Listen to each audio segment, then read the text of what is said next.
Nafara Nuriska dengan nomor NIM 2019-730061. Di sini saya akan melakukan CSL, terapi inhalasi.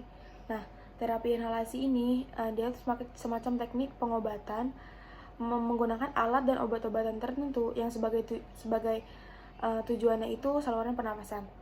Nah, teknik inhalasi ini memiliki efektivitas lebih baik dibandingkan menggunakan obat oral ataupun obat-obat yang digunakan lewat saluran lainnya.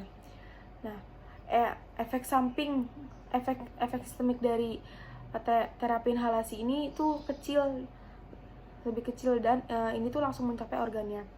Dan obat-obatan dipakai dosisnya jauh lebih kecil dibandingkan dengan obat-obatan oral.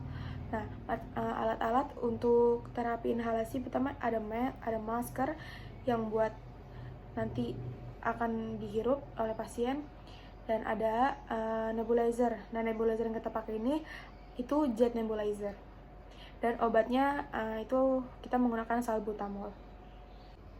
Sebelum melakukan terapi inhalasi, kita melakukan informasi terlebih dahulu, menanyakan identitas pasien seperti nama, umur, pekerjaan, dan keluhan apa yang membuat pasien itu datang kemari. Dan kita memberitahu pasien bahwa hasilnya itu akan dijaga kerahasiaannya sesuai dengan kode kedokteran. Nah, meminta persetujuan kepada pasien untuk melakukan terapi inhalasi ini. Jika pasien setuju, pasien diperkenankan untuk kumur-kumur terlebih dahulu, lalu menuju ke meja pemeriksaan dan meminta pasien untuk bersandar dengan rileks. Lalu meminta pasien untuk bernafas seperti biasa ketika melakukan terapi inhalasi. Nah, selagi pasien melakukan berkumur-kumur, kita menyiapkan alat terlebih dahulu. Yang pertama ada masker, yang kedua ada selangnya atau air hose-nya. Nah, pastikan ujung selang ini pada bak pengobatan, dan satunya lagi ini pada nebulizer atau kompresornya.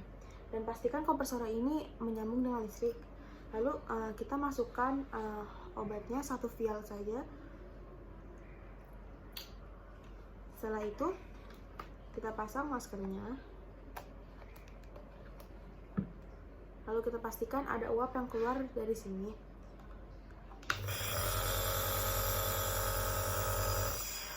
Sudah dipastikan keluar, kita pasangkan kepada pasien dan meminta pasien untuk bernafas seperti biasa. Sesudah pasien melakukan terapi inhalasi, kita terlebih dahulu menanyakan pada pasien. Jika pasien merasa lega, maka terapi inhalasi diberikan. Jika tidak, maka dilanjutkan. Nah, kalau misalkan udah lebih dari 3 kali dan pasien tidak merasa lega, pasien dianjurkan untuk melakukan rawat inap. Nah, setelah melakukan terapi inhalasi, kita membereskan alat-alat terlebih dahulu. Nah, masker dengan selangnya itu hanya bisa dipakai 1 kali atau hanya bisa dipakai pada 1 pasien. Nah, setelah pasien lega, kita memberitahu pada pasien apakah masih lega. Jika sudah lega, maka pasien dibolehkan pulang dan kita memberikan obat kepada pasien untuk nanti di rumah.